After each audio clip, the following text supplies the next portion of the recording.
లవంగాలతో ఈ చిన్న పనిని ఒక్కసారి చేసి చూడండి. ఆర్థిక ఇబ్బందులు దరి చేరవు.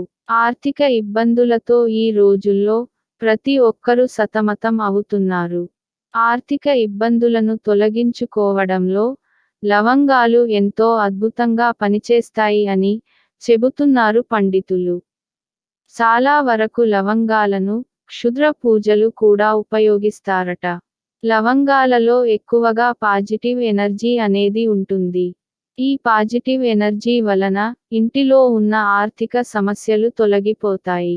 లవంగాలతో లక్ష్మీదేవిని ఆకర్షించే చిన్న పరిహారం గురించి ఈ వీడియోలో మనం తెలుసుకుందాం. వీడియోలోకి వెళ్ళే ముందు ఇంకా ఎవరైనా ఛానల్ ని సబ్స్క్రైబ్ చేయకపోతే వెంటనే సబ్స్క్రైబ్ చేసుకోండి. శుక్రవారం రోజున సూర్యోదయానికి ముందే నిద్రలేచి ఇంటిని శుభ్రం చేసుకుని తలస్నానం చేయాలి.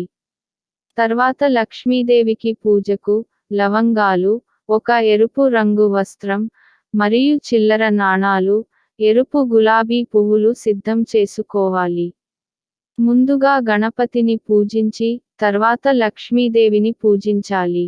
లక్ష్మీదేవికి దీపారాధన చేసి ఎర్ర గులాబీ పువ్వులను మరియు 2 లవంగాలను ముందుగా లక్ష్మీదేవి పాదాల దగ్గర ఉంచాలి. తర్వాత 5 లవంగాలను మరియు 5 రూపాయి బిళ్ళలను ఎరుపు రంగు వస్త్రంలో ఉంచి మూట కట్టాలి. ఆ ముటను లక్ష్మీదేవి దగ్గర ఉంచి పూజ చేసుకోవాలి.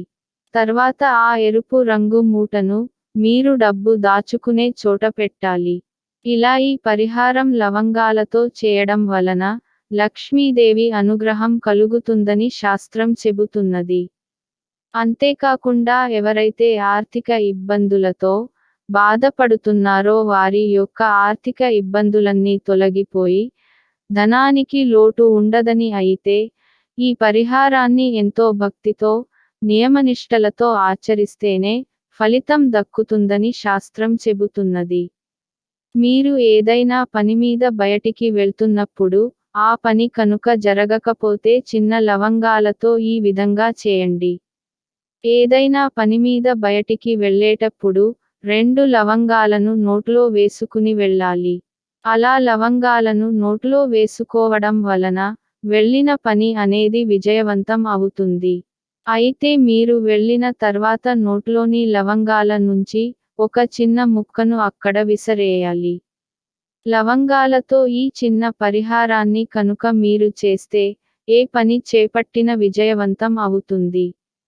అమావాస్య రోజున రాత్రి సమయంలో 7 లేదా 11 లవంగాలను కాల్చి దాని నుండి వచ్చే పొగను ఇంటి లోపల మొత్తం చూపించాలి.